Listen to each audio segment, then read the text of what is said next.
Hola, ¿qué tal? ¿Cómo están? Soy el doctor Juan Carlos Sabamé. Creo que ya los conocemos. Y quería aprovechar justamente este tiempo y este espacio para poder conversar sobre un poco nuevamente del COVID. Soy oncólogo, pero antes que oncólogo soy médico. Y hago esto un poco por petición de muchos de mis pacientes que a raíz de tanta información que existe se confunden y he tratado de condensar toda la información última. Si ustedes han podido ver, ya tengo subido hace ya unos meses algo sobre el tema del COVID de forma inicial.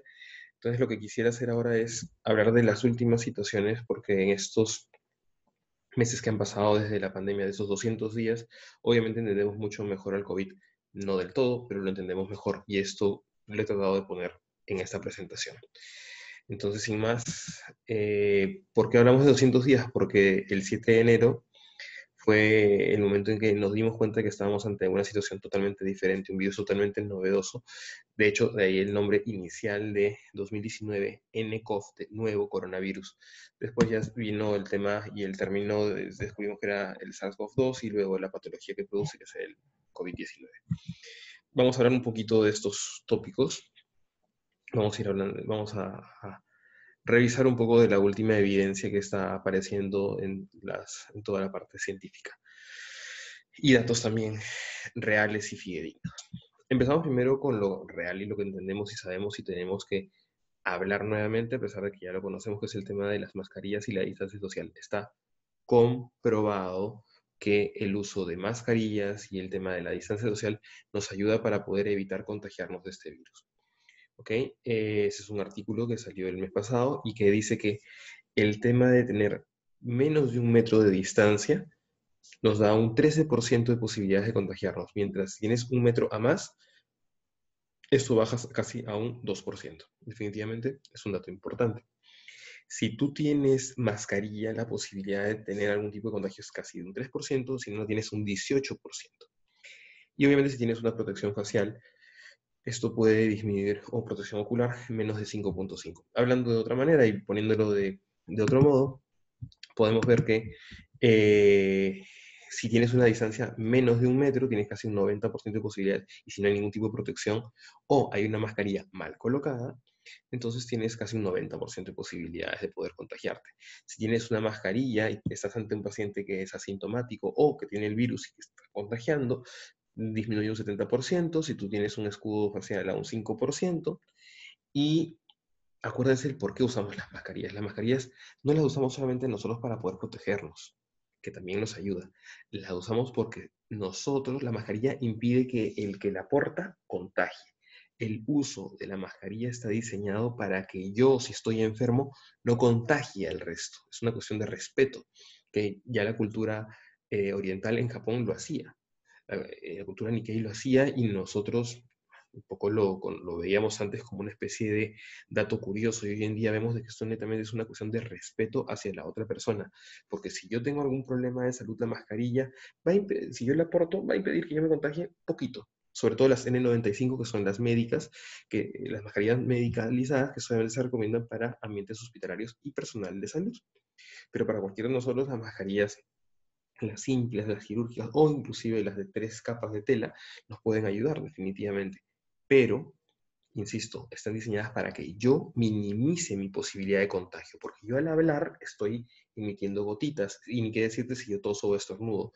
Esto va a quedar atrapado en la mascarilla, que muchas tienen en la parte interna un revestimiento, digamos, que impide el tema de humedad. Entonces, de hecho, puede quedar ahí y va a minimizar esa posibilidad. Y si dos personas portan el tema de mascarilla y una de ellas es portador asintomático o portador de la enfermedad, menos de 2% de posibilidades. Entonces, importante esto, por favor. Si ven a alguien en la calle que no usa la mascarilla adecuadamente debajo de la nariz, indíquenle educadamente, pero díganle que lo tiene que utilizar, porque de esa manera se protegen ellos y nosotros y los que están en todos nuestros domicilios y nos esperan al regresar a casa.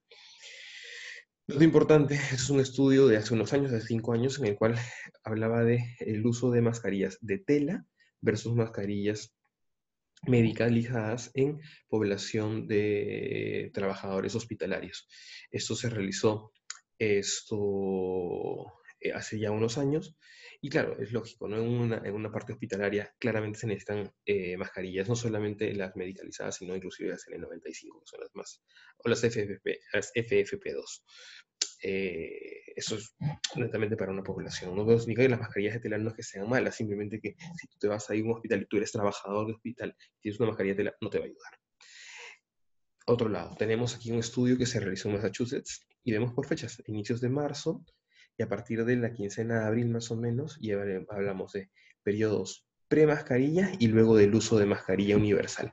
Vemos como claramente el uso de mascarilla universal en trabajadores de salud disminuye las posibilidades de contagio. Repito, no solamente porque yo, que no sé si tengo el virus, hoy en día recuerden de que caras vemos, COVID no sabemos, no solamente yo voy a impedir contagiar, sino que como principal opción, sino que también tengo un factor de protección por usar esta restricción o este barbijo. El tema de la transmisión aérea, esto es algo que ha salido relativamente reciente y es a consecuencia que el 6 de julio, hace la semana pasada, hace un par de semanas, se hizo y firmaron una carta a 239 científicos y lo publicaron en la revista Clinical Infectious Disease, que es una revista del rubro infectológico, una de las más importantes, pidiendo y diciendo que por favor se declare como una manera de contagio el contagio aéreo. Me explico. Todos entendemos y sabemos de que este virus no va por agua, no va por heces, va por el aire. Lo que ocurre de que hablábamos de la cercanía. Es decir, si estoy en un ambiente y estoy cercano a una persona, menos de 1 metro, obviamente tengo más posibilidades de contagiar porque al hablar emito microgotas, las cuales portan cantidades de virus. Carga viral, vamos a ver más adelante qué se llama. Entonces, si yo estoy muy cercano, tengo la posibilidad de que estas gotitas, si no tengo protección, ingresen por mis fosas nasales, por mi mucosa nasal o por mucosa ocular y me pueda contagiar. O que estas gotitas puedan caer en algún objeto del ambiente y este objeto yo luego lo agarre sin saber, me tenga la mano ya contagiada o tenga la mano con los virus y yo meto mano a nariz y ya me puedo contagiar. Esa es la filosofía que se tiene actualmente y que sigue existiendo. ¿Qué es lo que ocurre? Lo que nos están diciendo actualmente es, o lo que se nos plantea en la actualidad, nos dicen, oye, no solamente es así, sino que si estás en un ambiente cerrado, si tú estás hablando y terminas de hablar y te vas, va a quedar como una nube invisible, unas nubes de estas microgotas con los virus en el ambiente, de modo que si entra una siguiente persona, puede respirarlo y puede contagiarse. El ejemplo es muy gráfico aquí. Vemos una persona que está hablando en un ambiente cerrado sin ventilación y obviamente una otra persona puede, más allá del tema de la distancia social, puede generar contacto de estas microgotas. Sin embargo, ¿cómo se soluciona eso? Con ventilación, es decir, con aire corriente, abriendo las ventanas. Algo tan sencillo y tan antiguo como el tema de abrir las ventanas y ventilar las cosas. De esa manera, las posibilidades de que estas microgotas se queden ahí fijas como una nube perenne quedan en aire corriente y eso se diluye y las posibilidades, obviamente, de que estas microgotas que están flotando en el ambiente puedan contagiar a una segunda persona disminuyen. ¿Dónde se puede ver esto? En ambientes cerrados. Pues obviamente, restaurantes, oficinas, etcétera. Esto no quiere decir de que no tengamos que ir ni a restaurantes ni a ambientes cerrados, simplemente lo que se sugiere es aire corriente, no aire acondicionado, aire corriente, abrir la ventana, algo tan antiguo y clásico como abrir la ventana, para tenerlo en cuenta. Y esto obviamente a los 3 días fue tomado por la OMS, no vamos aquí a calificar la actitud de la OMS y nada, porque tendríamos para comentar muchísimo, pero la OMS como ente rector coge la sugerencia y menciona de que sí hay nuevas posibilidades y menciona que esta posibilidad del contacto aéreo es una posible realidad. Hay que tener cuidado. El tema de los famosos pacientes asintomáticos. Los pacientes asintomáticos son los principales transmisores del virus. El virus este es muy traicionero, básicamente porque a diferencia de otras virosis, como pueden ser las enfermedades eruptivas y demás, que contagian en el momento que ya está presente la enfermedad, esto contagia quizá unos 2 semanas antes de cuando empiezan los síntomas. En esas 2 semanas uno vive feliz, sin ningún síntoma o con muy pocos síntomas, y vive feliz y hace su vida absolutamente normal. El problema cuál es de que, claro, uno no lo sabe y puede ir contagiando. Entonces, ese es un riesgo que nosotros tenemos que minimizar. Y se ha visto en este estudio, que fue justamente presentado hace un mes aproximadamente, que ya incluso los asintomáticos están haciendo su vida normal sin ningún síntoma, pero ya tienen algún tipo de repercusión radiológica en sus tomografías de tórax en las zonas pulmonares. Miren estas imágenes tenues, pero ya indican. Y eso es un dato muy importante. La carga viral, que es la cantidad de virus que una persona puede tener en su organismo y que puede expeler a través de las microgotas, pues esta carga viral es igual en un paciente con síntomas que un paciente sin síntomas. Esto es muy de tener cuidado. Y es más, se ha visto que la carga viral aparentemente en los asintomáticos demora más en limpiarse una vez terminado el tema de la enfermedad en los sintomáticos. El sintomático contagia antes, durante y posteriormente. Por eso más o menos se tiene que tener un descanso de unas 4 semanas aproximadamente de protección, ¿no? Bueno, ese es un artículo que ha salido hace 4 días, súper, súper interesante. Esta presentación, paréntesis, la di en directo hace unos cuantos días, simplemente que he añadido algunos tips y algunos datos últimos que me parecen muy importantes e interesantes mencionar. Tema importante de esto, de este artículo, habla del tema de los contactos de los pacientes con coronavirus, con COVID. Entonces, ¿qué nos dice? Nos dice en rangos de edades cuál es la edad que más contagia. Es decir, si un paciente con COVID tiene 40, 49 años, en pacientes que están cerca de su casa, se ha visto eso en población surcoreana entre febrero y marzo de este año, que más o menos contagiaban a 206 de 1.750 personas dentro de ese grupo que se analizó. Es decir, una ratio de un 12% aproximadamente. Si uno tiene entre 50 y 59 años, pues tiene un 15% de posibilidades de contagiar. Pero miren este dato, cuando alguien tiene entre 10 y 19 años, es decir, púberes o adolescentes, tiene un 19% de posibilidades de contagio. 19% es tremendo, es la posibilidad de contagio más alta que existe por grupo etario. Esto, ¿qué nos indica? Nos indica que tenemos que tener obviamente cuidado y por eso tenemos que tener cerradas las escuelas todavía, y también el tema de las universidades, porque esto definitivamente, y lo vemos, niños o población joven puede ser puede ser un reservorio de muchos virus y contagian adultos. Lo vemos porque tenemos niños, los pequeños lo podemos ver cuando van a las guarderías, a los niños. Pero hay un tema, recuerden que eso contagia también a todas las edades, pero la cantidad de pacientes con COVID en menos de 5 años es muy pequeña, porque todavía no han terminado de formar bien los neumocitos. Bueno, eso es una data que ya hace un par de días definitivamente ha aumentado, pero en general estamos hablando de 15 millones de pacientes alrededor del mundo que han padecido de coronavirus, de los cuales más de 500.000 han fallecido lamentablemente. Y nuestro país figura y tiene el triste privilegio de estar entre los 5 primeros del mundo que reportan casos de coronavirus. Estamos viviendo la nueva normalidad. La nueva normalidad, sin embargo, estamos viendo que esa nueva normalidad nos puede hacer traer nuevamente o retrotraer o regresar a confinamiento. Y eso es algo que tenemos que entender.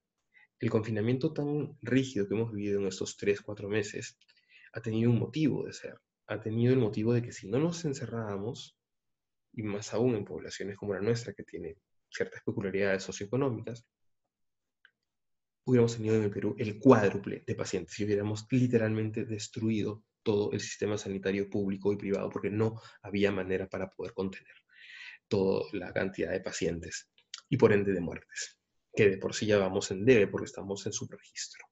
Entonces, lo que se sabe es de que hasta que no consigamos una de dos, o la vacuna o un medicamento antiviral que nos ayude a solucionar este virus, vamos a entrar en momentos de salida o de no restricción y de restricción.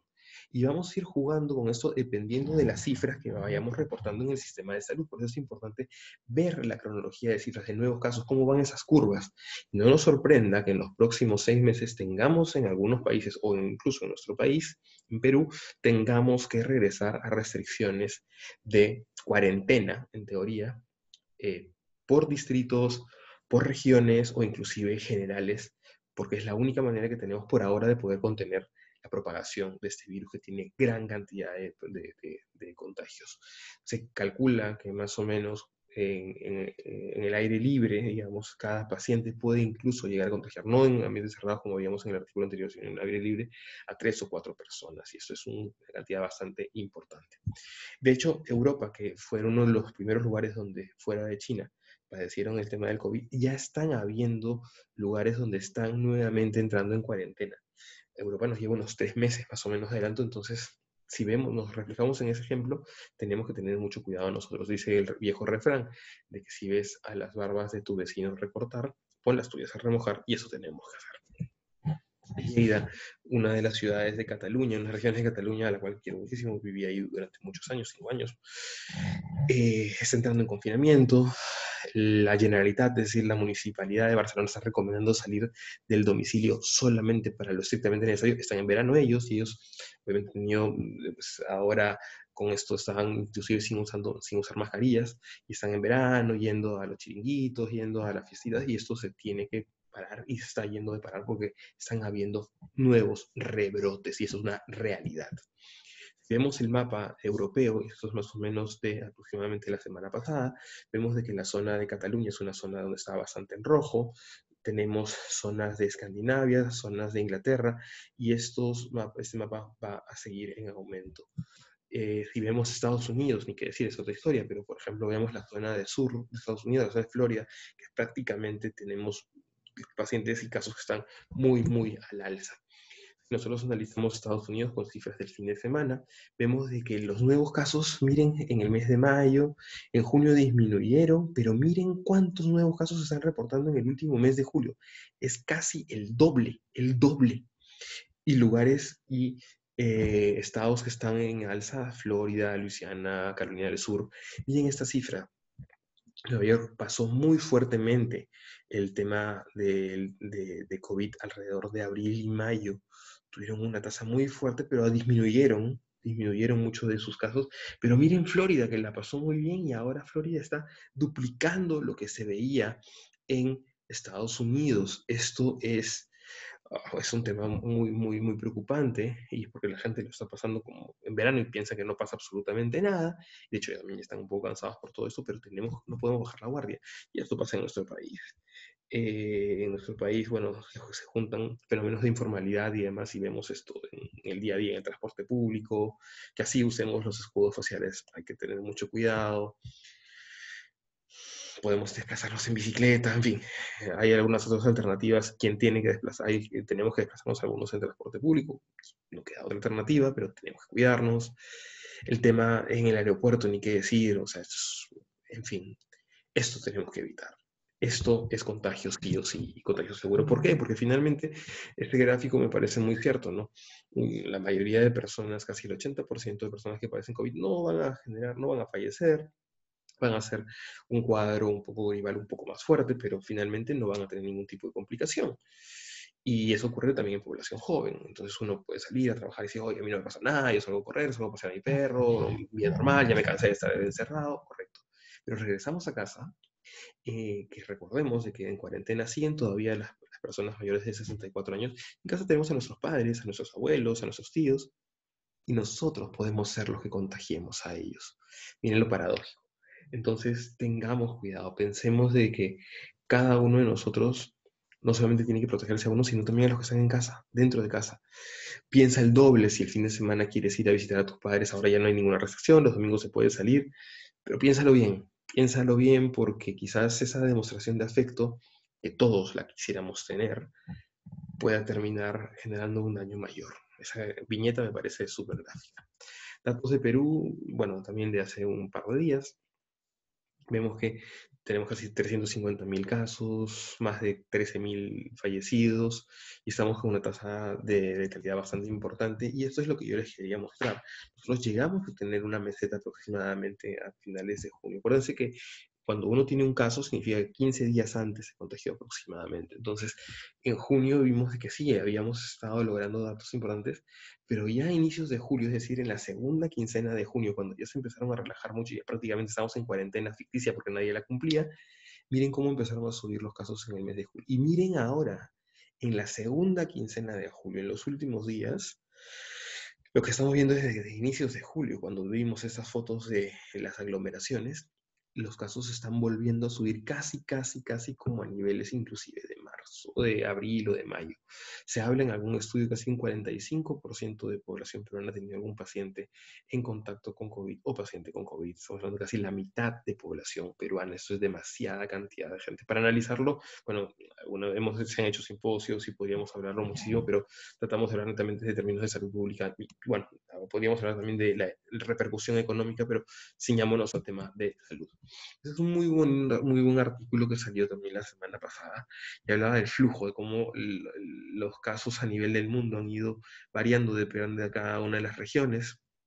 Nuestro país sale aquí como uno de los que todavía mantiene el tema del el coronavirus. De hecho, el foco del COVID ahora ya no está en Asia, no está en Europa, está en Latinoamérica y en Estados Unidos, ¿no? Es muy grande el tema. Y esto es un tema, un artículo súper valioso y súper interesante que nos grafica la situación. Primero, veamos que en cifras grises habla la cantidad de muertos por semana en promedio, en todos estos países que nosotros podemos ver. Reino Unido, Austria, etc. Luego, en rojo, vemos la cantidad de muertos por semana del 2020, reportados. Y luego vemos en estas cifras rojas, en estos números rojos, el diferencial de fallecidos que existen, que hay en comparación con años anteriores. Pongamos un ejemplo sencillo. Veamos, por ejemplo, Chile. Chile en promedio en los años anteriores reportaba un promedio de 2.250 fallecidos por semana en todo Chile. Actualmente se ha visto que en el 2020 los fallecidos por semana bordean casi los 4.500. Y si sumamos todos los fallecidos a lo largo de lo que va de la pandemia, hablamos de casi 9.400 de más. Es decir, hay un diferencial de más 46%, casi un 50% más de fallecidos reportados en el 2020 en comparación a años anteriores de Chile. Ejemplo de Chile. Vamos a ver, por ejemplo, Francia. En Francia se reportaban un aproximado de casi 10.000 muertes por semana años anteriores, 2017, 18, 19, correcto. Hoy en día se están reportando casi 19.000 fallecidos por semana, ¿correcto? ¿Qué significa?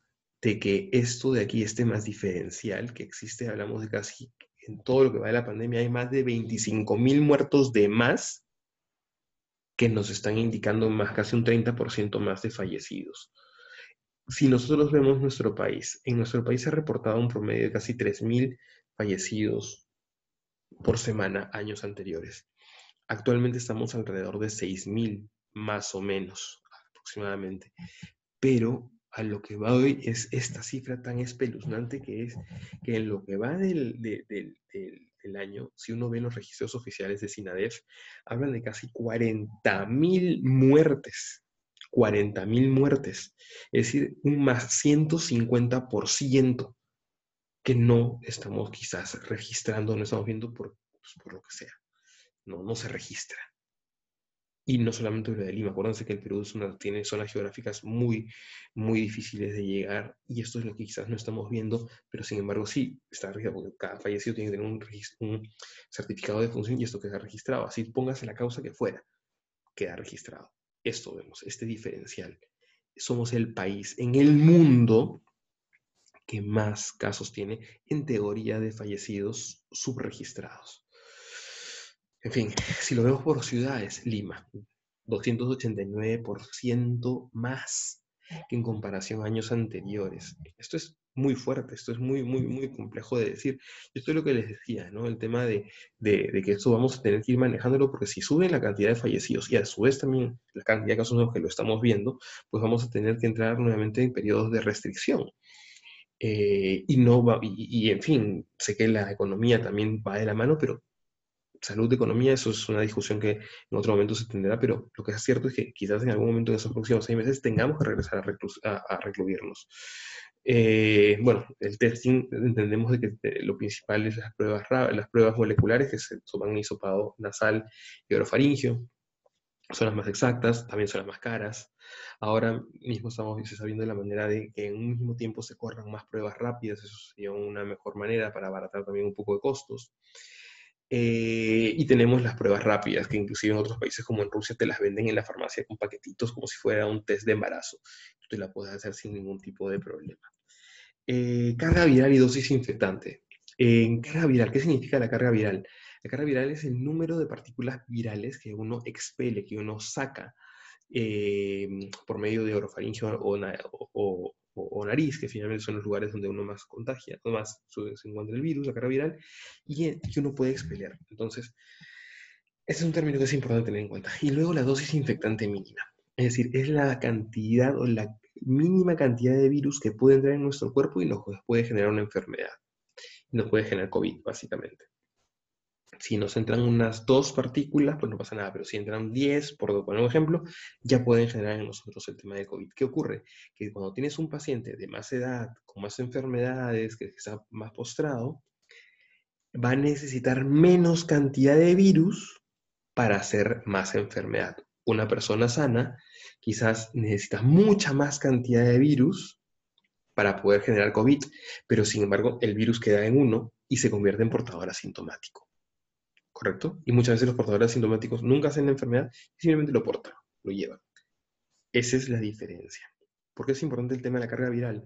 Carga viral, y por eso también hablábamos inicialmente de la ventilación de los ambientes. Cuanto más gente hay en un lugar, imaginando de que hoy en día entendemos de que casi un promedio de 3 o 4 personas de 10 son portadores asintomáticos o tienen el COVID, entonces, entendiendo esa figura, a más cantidad de gente en un ambiente cerrado, más cantidad de microgotas que expelen. Por ende, en el ambiente va a estar mucho más cargado de partículas virales. Y eso ocurre, por ejemplo, en los hospitales. Entonces, en un hospital, cuando alguien va o a una clínica, el personal de salud está mucho más expuesto y puede hacer virus mucho más, puede hacer cuadros de COVID mucho más severos porque está con más carga viral que está en el ambiente. No sé si me estoy dejando explicar, espero que sí. Tema de la inmunidad humoral o la inmunidad celular. Esta noticia salió la semana pasada y mencionaban de que aparentemente la protección de que un paciente que hace coronavirus, que hace anticuerpos contra el coronavirus o el coronavirus, esto no te dura para siempre, te dura 3 o 4 meses. Todos nos quedamos asustados. El estudio es un estudio que todavía está para prepublicación y habla que solamente un 20% de quienes hicieron el coronavirus mantiene respuesta a los 3 meses. ¿Qué son los anticuerpos? A ver, en nuestro cuerpo tenemos lo que es el sistema de defensa del organismo que está formado por 2 partes.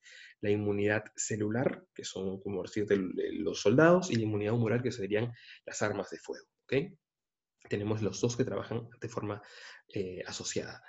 La inmunidad humoral o los anticuerpos son las balas o son los misiles teledirigidos que están diseñados específicamente para algún virus, alguna bacteria y demás, y tiene memoria. Es por eso que, por ejemplo, si nosotros nos vacunamos contra la fiebre amarilla o nos dio sarampión, papera, rubiola y demás, ya es muy difícil que nos vuelva a dar porque si nos volvemos a estar en contacto con ese patógeno, ya nuestros misiles dirigidos lo tienen rastreado, van, lo atacan y lo matan y no pasa absolutamente nada. La misma filosofía ocurre con las vacunas. En las vacunas se te inocula lo que son ya los misiles dirigidos trabajados para que tú mismo no tengas que formarlos, sino que ya los tengas en tu organismo. Entonces, si viene el patógeno, tú mismo lo mates. En resumidas cuentas, ¿ok? Bueno, pero no solamente trabaja lo que es la inmunidad humoral, y esto, claro, esa noticia nos asustó y tenemos que ir viéndolo, porque no sabemos si quizás pueda ser cierto esto, necesitamos más estudios, más grandes, y tengamos que vacunarnos con mucha más frecuencia o anualmente, como el virus como nos vacunamos contra el virus de la gripe, que es la influenza, que anualmente nos vacunamos. Bueno, pues lo tenemos que ir viendo, pero esto justamente va de la mano, ¿no? Que se puede pasar la COVID sin tener anticuerpos, que también va de la mano con eso. ¿Quién entra a jugar aquí? La inmunidad celular, las células T, los linfocitos. Cuando hablamos de defensa, hablamos de leucocitos o glóbulos blancos, que tienen varios subtipos. Los linfocitos son como decir los generales, tienen los linfocitos T y los linfocitos B, ¿vale? Y los linfocitos T son los encargados o los más estratégicos de poder generar estos misiles teledirigidos. ¿Okay? Entonces, puedes haber pasado el COVID sin tener necesidad de cantidad de anticuerpos, pero tienes células T que son las encargadas de poder aguantar. Entonces, yo lo que estoy viendo aquí, aparentemente, puede ser de que, si bien es cierto que tu cantidad de células de anticuerpos puede bajar a los 3 o 4 meses, pero tienes tus células T que ya reconocen al patógeno, ya reconocen al bicho, o sea, ya lo reconocen al COVID, por decir. Entonces, ellos son los que van a entrar a jugar también en una mezcla y en una simbiosis y nos podrían estar protegiendo también. Entonces, esto de aquí nos da cierto grado de esperanza y yo creo que sería una especie de combinación de protección en nuestro organismo que tenemos que definitivamente necesitar más estudios para poder ver. Cuando uno analiza coronavirus semejantes como el SARS-CoV-1, que es del 2002, o el MERS, que es del 2006, vemos de que los anticuerpos más o menos duraban más de 3 años aproximadamente en estos coronavirus que son los primos hermanos del COVID-19. En el SARS-CoV-2 hice un estudio en mi presentación anterior, que está en YouTube. Pueden ver que presenté un estudio de que se trabajó con modelos de macacos, en los cuales había uno de ellos en los cuales se infectaba, se le generaba la infección de COVID, el mono lo generaba, superaba, y una vez que lo superaba se le volvía a reinfectar y se veía de que el virus, el mono generaba defensas o ya tenía anticuerpos o defensas que impedían que se vuelva a contagiar. Esto necesitamos aplicarlo y verlo y cifras mucho mayores y en humanos, obviamente, ¿no? Entendemos también que los coronavirus comunes, el 229, el NL63, que generan los constipados, los resfríos comunes, ellos sí pueden generarnos reinfecciones, pero finalmente no generan cosas. Entonces, necesitamos ver bien, porque aquí estamos en esta página viendo netamente temas de coronavirus, y esto es sacado de una presentación del doctor Miró de España, que es una presentación espectacular que apareció. Lo mismo aquí, se habla del tema de la inmunidad de rebaño. La gente dice, oye, pero ya salgamos y ya, bueno, nos contagiamos y entre todo ya, pues ya, ahí ya vemos cómo nos apañamos, ya, sirios y troyanos, ya vemos, ¿no? El tema es la inmunidad de rebaño, la inmunidad de grupo. Hay que tener mucho cuidado porque uno no sabe cuándo, qué tipo de COVID va a ser. No tenemos información predictiva para poder decir, oye, tú vas a hacer un COVID leve o un COVID severo. Y ya no es el tema de la edad. Hay gente joven, menos de 40 años, de que puede hacer COVID severo y se muere, se está muriendo. Entonces, esto hay que tomar con mucho cuidado. Según estos cálculos, hablan de que para que haya inmunidad global o inmunidad de grupo, hablamos de que sería 60% de la población como mínimo que haya estado en contacto o que ya tenga anticuerpos contra el virus. 60%. ¿Y cómo están las ciudades? Bueno, pues tenemos nosotros ahí que Nueva York tiene un 20%, Madrid un 11%, Barcelona un 7%. Ojo, ya vamos a nosotros a algunas, esos no son datos oficiales, son datos de prensa que tenemos que purificar mejor, pero por ejemplo salía el dato de que hay un estudio que está pendiente de publicar en Chicago, que un 30%, pero miren este dato del día de hoy, me he quedado yo perplejo, 70% de la población de Iquitos aparentemente ha contraído el coronavirus de alguna manera, lo tiene activo o ya lo pasó, 70%, quiere decir que en teoría Iquitos sería una de las primeras ciudades del mundo en las cuales se podría teóricamente haber conseguido la inmunidad de grupo, claro, ¿a expensas de qué?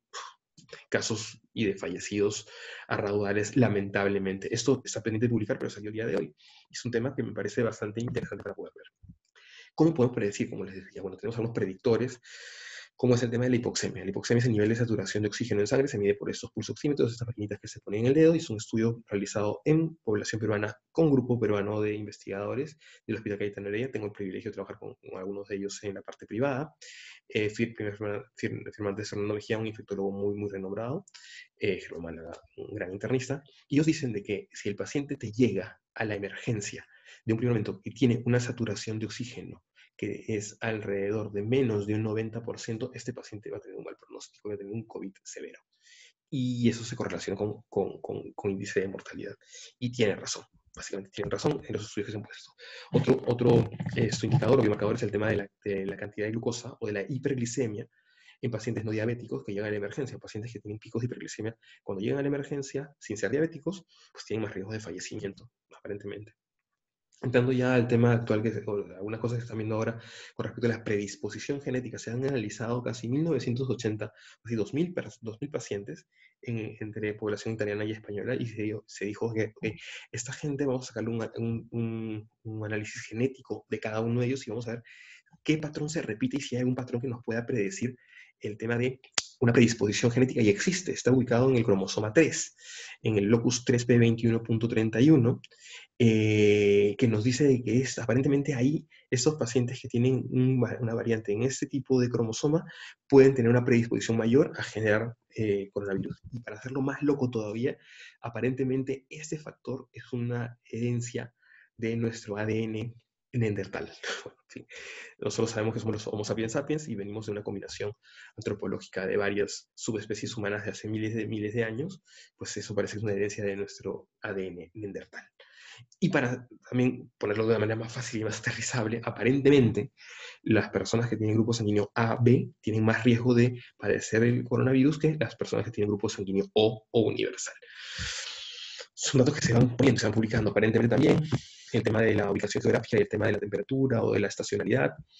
Ese es un tema mucho más tangible. Esto es tema peruano. Se ha visto que los pacientes que tienen más mortalidad son aquellos que tienen menos nivel educativo. Si tienes menos de secundaria o primaria incompleta, pues tienes más posibilidades de fallecer que pacientes que tienen algo de educación superior. Y esto es el tema de Lima. Ese es un estudio que se llama Open Safely, que es una iniciativa inglesa en el cual ellos juntan casi más de 17 millones de historias clínicas de pacientes del Reino Unido y empiezan a ver más o menos por factores asociados por contagios que han tenido por coronavirus, finalmente, ¿no? Riesgo de muerte y revisan historias clínicas.